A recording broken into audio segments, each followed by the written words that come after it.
नमस्कार दोस्तों, मैं doctor Ramchandra Yadav by profession physiotherapist आपका अपने इस चैनल सत्यप्रभा फिजियोथेरेपी क्लिनिक में स्वागत करता हूं। आज हम बात करने वाले हैं सियाटिका के बारे में।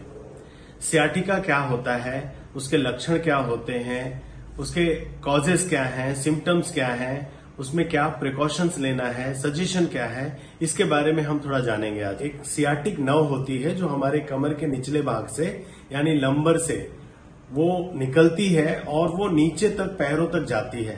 तो जनरली जब वो किसी भी कारण से सियाटिक नर्व दब जाती है, कंप्रेस हो जाती है, तो वो जहां तक उसका असर होता है वहां तक पेन फील होता है। अब मैं कुछ कॉजेस के बारे में बताता हूं, क्या कारण होता है सियाटिका होने का। तो सबसे पहला कारण जो है वो है PID, प्रोलैप्स्ड इंटरवर्टिब्रल डिस्क। इसे स्लिप डिस्क भी कहते हैं। इसमें क्या होता है, हमारा जो दो वर्टिब्रे होते हैं ऊपर नीचे, उस किसी लेवल पे L3, L4, L5 जो भी है, उसमें वो दो वर्टिब्रे के बीच की डिस्क जो है वो स्लिप हो जाती है और वो कॉर्ड को कंप्रेस करती है, सियाटिक नर्व को कंप्रेस करती है। दूसरा कारण होता है लंबर कैनाल स्टेनोसिस। इसका मतलब होता है जो सियाटिक नर्व हमारी पास होती है वहां पे किसी कारण से जो डायमीटर होता है कैनाल लंबर, जहां से लंबर के पीछे जो डायमीटर होता है जहां से सियाटिक नर्व पास होती है, वो किसी कारण से अगर वो कम हो जाता है उसका डायमीटर, तो सियाटिक नर्व कंप्रेस होती है।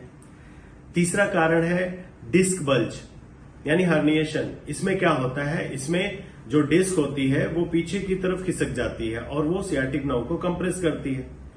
चौथा रीजन है डीजनरेटिव चेंजेस। तो इसमें क्या होता है, जिस तरह से हमारे बाल सफेद होते हैं, जिस तरह से हमारे चेहरे पे रिंकल्स आते हैं, उसी तरह से हमारे शरीर के अंदर भी चेंजेस होते हैं। तो ये जो डीजनरेटिव चेंजेस होते हैं ये कॉमन है और इसकी वजह से कभी कभी सियाटिक नर्व कंप्रेस होती है। मेडिकल टर्म में लंबर स्पॉन्डिलोसिस बोलते हैं। फिर इसके बाद लंबर पे जो डिस्क होती है L5, S1, L4, L5, generally इस जगह पे क्या होता है, जो हमारा वर्टिब्रा है वो खिसक जाता है। तो खिसकने की वजह से नर्व कंप्रेस होती है, सियाटिक नर्व। तो इसकी वजह से भी सियाटिका होने का चांसेस है। तो ये कुछ कारण थे जिसकी वजह से सियाटिका होता है। अब मैं आपको सियाटिका के कुछ सिम्टम्स के बारे में बात करूंगा, जैसे कि लक्षण। इसमें क्या होता है, जो पेन होता है वो स्टार्ट होता है कमर से और ग्लूटियल और पीछे posterior aspects of the thigh यानी अपने जो थाई मसल्स है उसमें पीछे की तरफ से होते हुए कभी कभी काफ मसल को लेके नीचे पैरों तक दर्द होता है। कभी कभी इसके जो लक्षण है रेडिकुलर पेन यानी कि एक ऊपर से नीचे की तरफ जाता हुआ पेन, और कभी कभी नीचे से ऊपर की तरफ भी आता हुआ पेन। टिंगलिंग नमनेस, झुनझुनी आना पैर में, या फिर बर्निंग सेंसेशन। कभी कभी तो इतना अनबीटेबल पेन होता है फ्रेंड्स कि इसमें पेशेंट का वॉकिंग पैटर्न ही चेंज हो जाता है और पेशेंट क्या करता है, घुटने पे हाथ रख के चलता है तो उसे थोड़ा ठीक लगता है। तो इसमें उनका जो एबनॉर्मल वॉकिंग हो जाती है, तो यानी वो बहुत सीवियर केसेस में ऐसा होता है। तो ये कुछ सिम्टम थे सियाटिका के। जब किसी को सियाटिक पेन होता है, सियाटिका होता है, तो उसे कुछ काम करना चाहिए, कुछ नहीं करना चाहिए। तो मैं बताऊंगा क्या अवॉइड करना चाहिए। सबसे पहले अगर किसी को सियाटिका की कंप्लेन है तो उसे फॉरवर्ड बेंडिंग अवॉइड करना चाहिए, झुकना नहीं चाहिए, राइट। वेट लिफ्टिंग नहीं करना चाहिए क्योंकि इससे उसके सियाटिक नर्व पे और प्रेशर आएगा। Sitting on the floor avoid करना चाहिए, जमीन पे नहीं बैठना चाहिए। इवन जमीन पे खाना भी नहीं खाना चाहिए।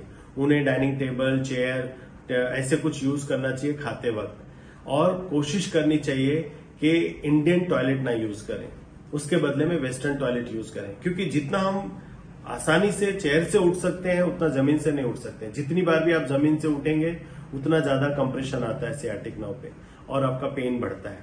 ठीक है, अब मैं आपको बताऊंगा कुछ सजेशंस के बारे में, यानी क्या करना चाहिए।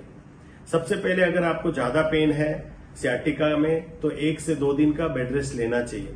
हमारे डॉक्टर्स भी आपको सलाह देंगे कि आप 1-2 दिन का रेस्ट लीजिए, ठीक है, ताकि वो इन्फ्लेमेशन जो सियाटिक नर्व में हुआ है उससे थोड़ा राहत मिलेगी।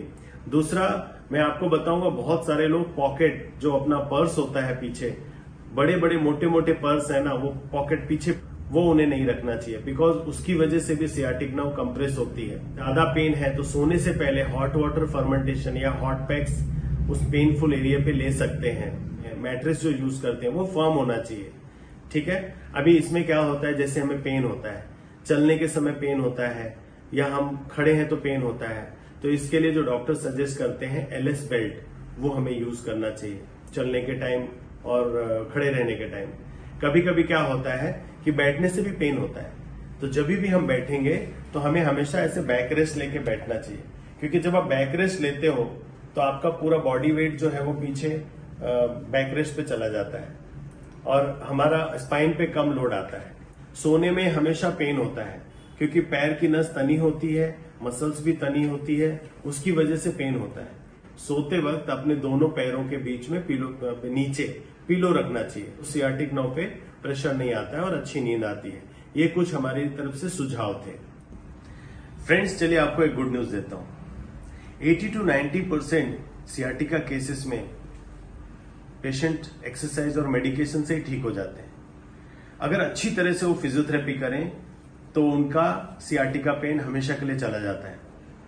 थोड़ा समय लगता है, किसी किसी को 2 हफ्ते, किसी किसी को 4 हफ्ते, किसी किसी को 1 से 1.5 महीना लगता है, बट ठीक हो जाते हैं। बट प्रॉपर तरीके से अगर वो फिजियोथेरेपी ट्रीटमेंट करते हैं तो 10% केसेस ऐसे होते हैं जो बहुत ही सीवियर होते हैं, उसमें एक्सरसाइज काम नहीं करती है। उस केसेस में सर्जरी एडवाइजेबल है और जो आपके डॉक्टर होते हैं, orthopaedic surgeon, spine surgeon, neuro surgeon, वो डिसाइड करते हैं कि सर्जरी करना चाहिए कि नहीं। तो ये हम आपको बताएं कि हमारे क्लिनिक में बहुत सारे ऐसे पेशेंट आते हैं, 80 to 90% लोग ठीक हो जाते हैं और बहुत खुश हैं, आज अच्छी जिंदगी जी रहे हैं। जब हमें पेन चालू होता है सियाटिका का तो कुछ मेडिसिन से भी वो सबसाइड हो जाता है अगर वो एक्यूट पेन है तो। लेकिन अगर वो ज्यादा पेन है तो आप अपने फिजियोथेरेपिस्ट के पास जाते हैं, तो वो लोग क्या करते हैं, चेक करते हैं और वो डिसाइड करते हैं कि इस केस में कौन सी मोडालिटीज दी जाए और कौन से एक्सरसाइजेस की जाए।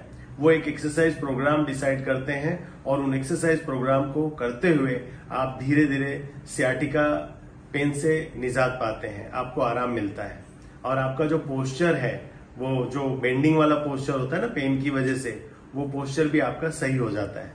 तो फिजियोथेरेपिस्ट आपको एडवाइस करेंगे कौन सी एक्सरसाइज करनी चाहिए। फ्रेंड्स, आज के वीडियो में आपको समझ में आया होगा, एक आइडिया मिला होगा कि सियाटिका क्या होता है, सियाटिका के पेन में क्या होता है, उसके कॉजेस, सिम्टम्स, प्रिकॉशंस क्या लेना है, ये सब हमने आपको बताने की कोशिश की। हम आज यहीं पे इस वीडियो को समाप्त करते हैं। फ्रेंड्स, अगली वीडियो में हम आपको बताएंगे कि एक्सरसाइज प्रोग्राम में कौन कौन सी एक्सरसाइजेज हैं जो आपको घर पे करना चाहिए सियाटिका पेन में और कैसे आपको आराम मिलेगा। तो अगली वीडियो में मिलते हैं। ये वीडियो देखने के लिए बहुत बहुत धन्यवाद।